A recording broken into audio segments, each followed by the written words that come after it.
Okay, it's been a pretty warm day over here in Tangambalanga, northeast Victoria, so it's 8:30 and I've just finally got out to the American barn because it's been a bit warm today. Even with the air conditioning and all the insulation in here, I didn't bother. I thought, no, I'll come out a bit later. Didn't have much to do out here. I'm just having a bit of a look at some bits and pieces.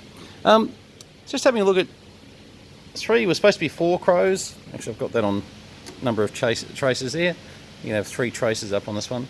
And one here in an old Advance has got a bit of an issue with it, so won't worry about that one too much. But let's start with the smaller 15 meg. This was a Hitachi V152B, and back in its day, a very handy little device, but obviously being a bit superseded these days in the ability to be able to get much larger capacity, 100, 200 meg crows, etc.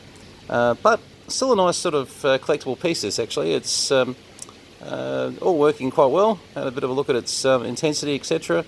Just taken the top layer of dust off it. Actually, it's been sitting over on the ground for a while, but not looking too bad. This one I didn't see much of in my my days. This is a, now I've got to be able to pronounce this. It's a Kikusui. Okay, bit hard to get someone to explain that to me on the text below, but yeah, so that's let's have a look here. That's actually quite a nice looking crow. 60 meg, so you know, much more operational for you guys who want to maybe sniff off a little bit of HF, and does have its trace elimination, so you can take that down like so. Camera's not picking it up completely at that.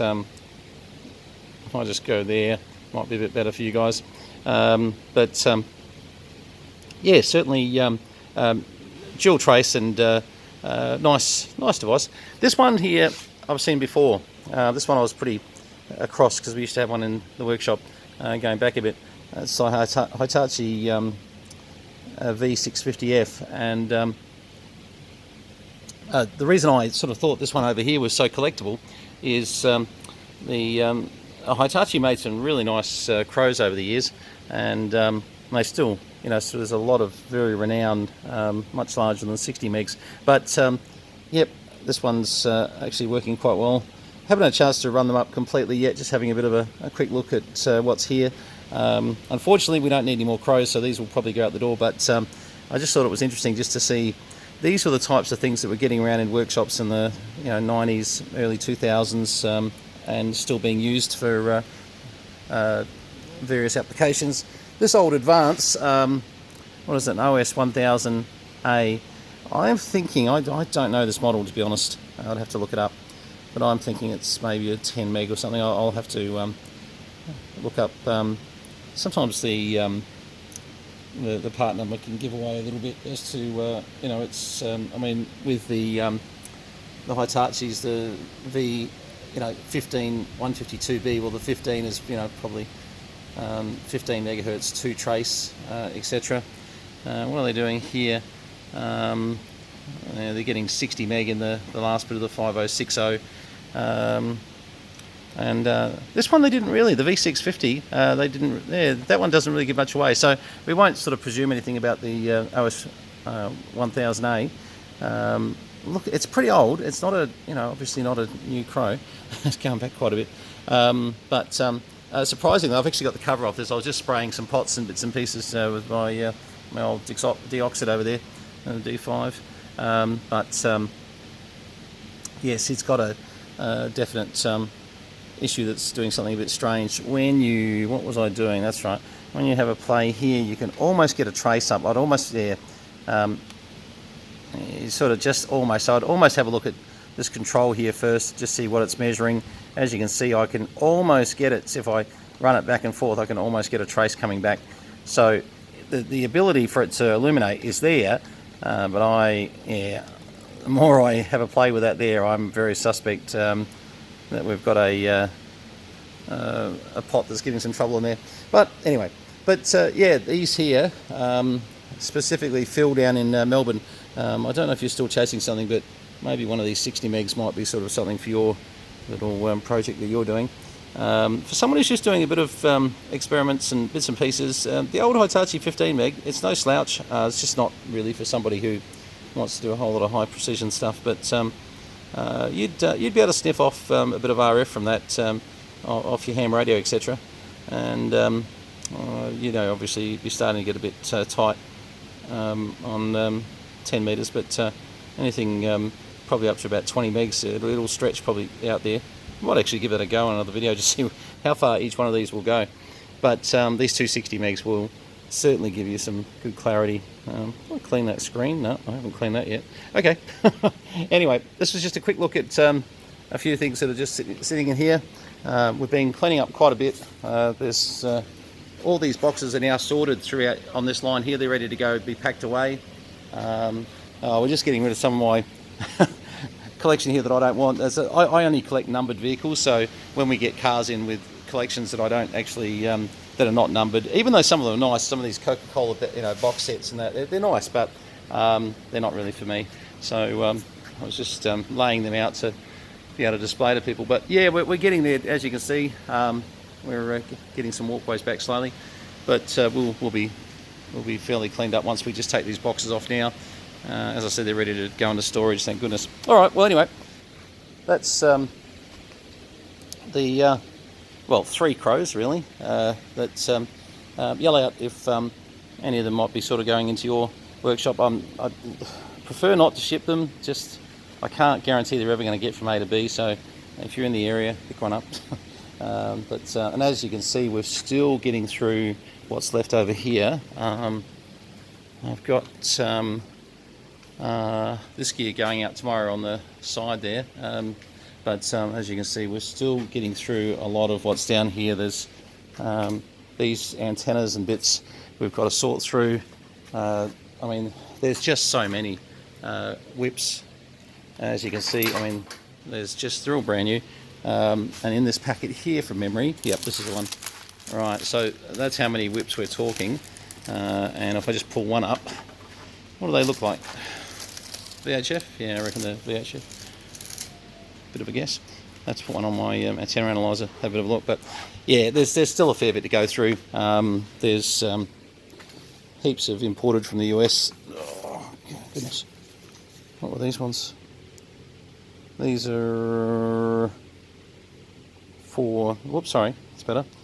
445 to 470 meg, so they'd be pretty tunable though. You'd probably use them on UHF CB or 430 odd megs, and they'd probably be alright. But yeah, whole heap of those. It's just 27 meg whips are they? Let's have a look. I think they are. Polar, no, I don't think they'll be 27. Sorry. Need to get a better look at these. Hang on. Oh, jeez. If I can just get... Oh, that's a price, $98.50. Well, it certainly won't be that. But I have to work out what band they're for. They could...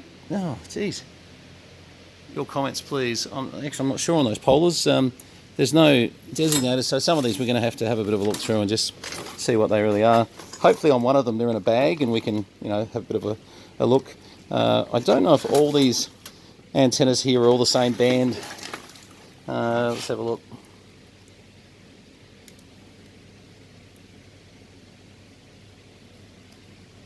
That one's, yeah, up to 470 again. Yeah, they do vary a bit. Let's pull one out and have a look. This is supposed to be on cros, not antennas. Hang on, let me grab this. Okay, so this is the kit, UHF kit, where you've got the base section. Actually not a bad looking base section. All the hardware that goes with these, very similar to the Motorola base those actually, the way they do that. And then you've got your cable with the base already connected on there. So yeah, alright, so there'll be a few of those coming up for sure. Oh, there's also, sorry, paperwork, etc. Just showing all the bands, but it looks like there's a lot of UHF stuff there in those ones. We'll try one out. We'll pop one on the car and just give it a bit of a run for a bit of fun, see how it goes. So anyway, we're getting through. There's still loads and loads of stuff that you don't see much in Australia, to be honest. We've got to get through it all. There's quite a bit that old programmers that probably not worth anything, but look at that Kenwood EEPROM programmer from back in the day. It's a bit of collectability in some of that stuff. Certainly is, for sure. Old IDA DTMF mics. I used to use those with the old Tara patches. What do we have here? This is a Philips something. This is getting way off track, this video. It's supposed to be about a couple of crows, but okay, so another programmer. Deep thought. Oh goodness. But look at that. So it's an FM 900 series EEPROM programmer. So yeah, a little bit of dated stuff there. Certainly a bit interesting. Alright, there's a lot more of that, to be honest. I think around the other side there's more programmers and bits, various radios. There's Tate remote head radios. There's I thought I saw another one on the ground. Everything's on the ground in this place at the moment. It's not something I like to talk about too much, but I don't know where it's gone. Oh, there it was. Now what was that one? That one was another... Oh, geez, look at the dust on this thing. Don't recognise it. Got one... Oh no, the switch is still working, so that's good. Just a matter of the things missing, but... Anyway, if you know what some of these bits are, good, because some of them, I must admit, I'll have to do some research. Geez, I wish I had the bits for this. I've got a front panel. If anybody has one of these, Schlumberger 1510 spectrum analyzer, we have your front panel.